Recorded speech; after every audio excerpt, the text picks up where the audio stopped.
Como tem bastante gente em greve, agora tem mais uma presença nova aqui na mesa. Viviane. Viviane é professora de quê? Boa noite. Sou professora de Geografia do Colégio Estadual Irmã Cecília Jardim.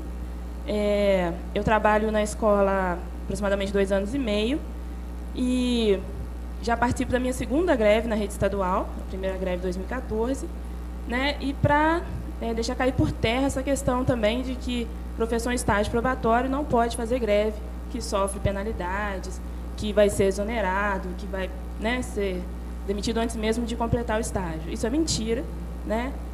A minha segunda greve já antes de completar o estágio probatório. Gente, é para que vocês entendam essa questão da avaliação do estágio probatório. Estágio probatório, na rede estadual e em algumas redes municipais, 3 anos. Nesses 3 anos, o professor ou qualquer outro funcionário é avaliado pelo seu desempenho na função. Se você está em greve, você interrompeu a prestação de serviço. Então, você não pode ser avaliado porque interrompeu. Você só volta a ser avaliado quando retomar o trabalho. Tá? Então, quem está em estágio probatório tem exatamente os mesmos direitos de quem já é efetivo. Tá? Porque o que vai ser avaliado é o seu trabalho, tá? O seu desempenho quando está trabalhando. Se está em greve, não tem desempenho, é óbvio. Eu queria colocar também a questão da adesão a essa greve, né? Que é uma adesão muito grande.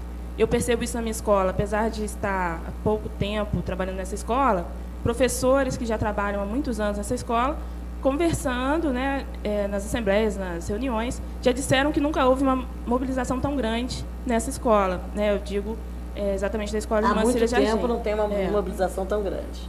Isso comprova a força, né, que nós temos nessa greve e que nós não podemos, né, deixar esmorecer nesse momento, né, voltar para as salas de aula, não é o momento. A gente tem que seguir firme na greve até o fim, né?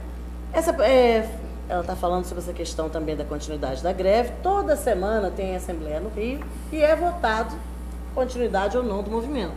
Só que, infelizmente, o governo do Estado do Rio de Janeiro sequer tem negociado para que haja interrupção do movimento, para que a gente possa voltar às nossas atividades. É óbvio que a gente quer trabalhar. Todo mundo fazer greve é cansativo, é penoso, dá uma trabalheira danada, porque a gente tem que sair da rotina, ir em outros lugares, vai para o Rio, vai para a assembleia, vai para o ato, aula pública. É uma rotina pesada. Todo mundo gostaria de estar lá, dando sua aula, tendo contato com seus alunos, na tranquilidade da sua rotina. Só que isso depende do governo, tá? Por falar nisso, nós temos a Assembleia Local aqui. Que dia, Ricardo? Amanhã. Amanhã, 18 horas. Sindicato dos Metalúrgicos. Ali na Floriano Peixoto, que é um local, inclusive deixar aqui um agradecimento ao Sindicato dos Metalúrgicos, que gentilmente sempre tem cedido o espaço para a realização das nossas atividades. Muito obrigada a toda a diretoria do Sindicato dos Metalúrgicos. Então, amanhã, às 18 horas, nós temos esse encontro. E na quarta, nós temos a Assembleia no Rio. Por quê? Porque Petrópolis não é uma ilha, né? Isolada no planeta. Nós fazemos parte de um estado. Quem está em greve não é Petrópolis, é a rede estadual. Então, eu não posso fazer Assembleia Local aqui e as pessoas aqui decidirem voltar e voltarem porque querem. Pode ser assim? Não. Não pode ser deliberado assim. em Assembleia Geral, né? Lá no Rio, na Assembleia, que vai ser na quarta-feira, dia 30, às 10 horas, no Paço Imperial, ali do lado da Alerj, vai ter a Assembleia, onde todos os municípios se representam. Então, quando a gente fala aqui que a greve é geral, tem gente em greve em todos os municípios do estado do Rio de Janeiro. A gente tem visto caravanas de todos eles, né, Vale? E outra coisa importante, Rose, greve não é individual, é uma ação coletiva de uma categoria. Então, se há um colega, a gente tem ouvido falar de colegas que estão pensando ou que já voltaram para a sala de aula, esse não é o caminho certo. Se você entrou coletivamente numa greve, que você vá para as assembleias discutir com os colegas se é o momento ou não de encerrar uma greve.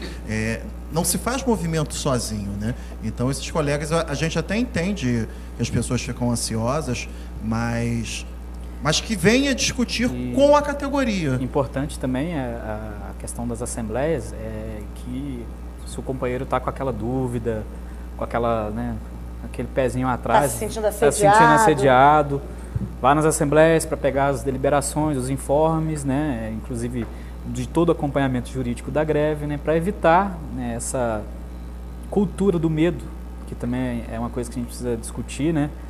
A escola não é um espaço de se criar somente essa ideia de que você, se você fizer determinada coisa que não está na resolução, você vai ser punido.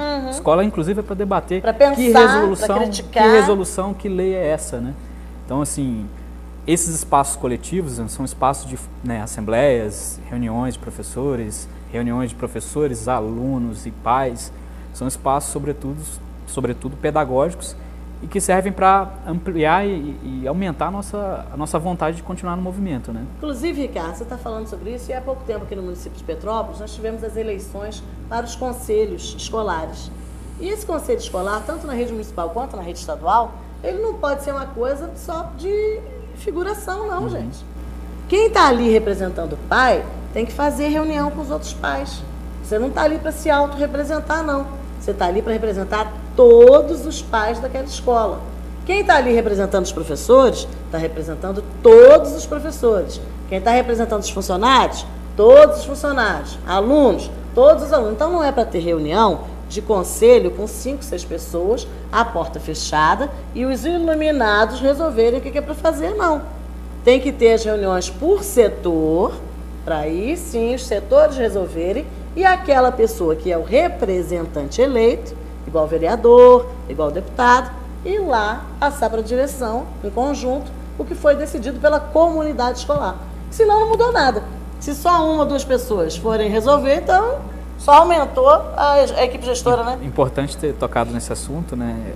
Da forma como são construídos, Os como é conselhos. construído, né? Os conselhos, assim, não deve ser apenas uma resolução imposta, que tem que ter número X de cadeiras, né? Precisa de ter toda uma mobilização da comunidade escolar, Discussão. de ampliação, inclusive, da democracia nas escolas, que é pauta também, né, da nossa greve, da gente discutir os cargos, eleger os cargos, coisa que no Estado... Eleger os diretores novamente. Eleger os diretores, eleger a comunidade escolar, né? Que isso seja ampliado e, de fato, seja uma coisa de construção, que a gente, na prática... Essa história de fazer não vê. gestão democrática com gente imposta pelo governo Não é difícil, não né, é gente? É uma democrático. Não contradição. consigo entender como é que é a gestão democrática se a comunidade não escolhe os seus gestores. E acho que essa greve já começa histórica também, porque ela, depois de muito tempo, ela mobiliza a comunidade escolar. Sim. Nós estamos vendo pais nos procurando, oferecendo ajuda, formando grupos de discussão, alunos participando. Então é isso, a greve ela também é educativa nesse sentido de ampliar o espaço de discussão do que é democracia e o que nós queremos para a E escola. depois que a greve é deflagrada, ela não nos pertence mais. Ela passa a pertencer a toda a comunidade escolar. Porque ela realmente vai ter, né, consequências em toda a comunidade.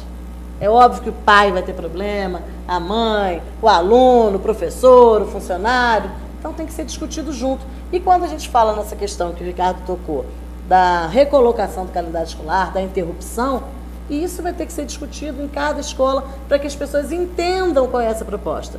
Que muita gente fica preocupada só em saber assim, vou perder minhas férias? Mas para a Olimpíada pode perder 15 dias de aula e ninguém acha estranho, ninguém pergunta nada. Vai ter algum jogo aqui em Petrópolis? Não.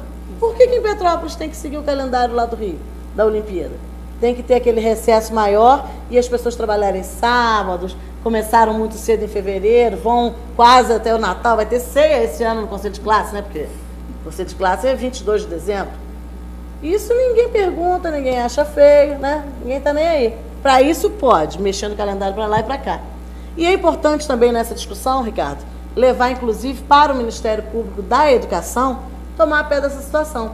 Porque inclusive há previsão legal de que se há problemas emergenciais naquele ano, o calendário inclusive pode voltar a 180 dias. Né? Ele pode girar entre 180 a 200 dias letivos. E em número de horas inclusive. Então é óbvio, quando interessa, pode tudo. Precisamos que o Ministério Público da Educação se debruce sobre esse assunto para a gente poder estar resolvendo isso de maneira que beneficie toda a comunidade escolar. A gente vai para o nosso último intervalo e já está voltando.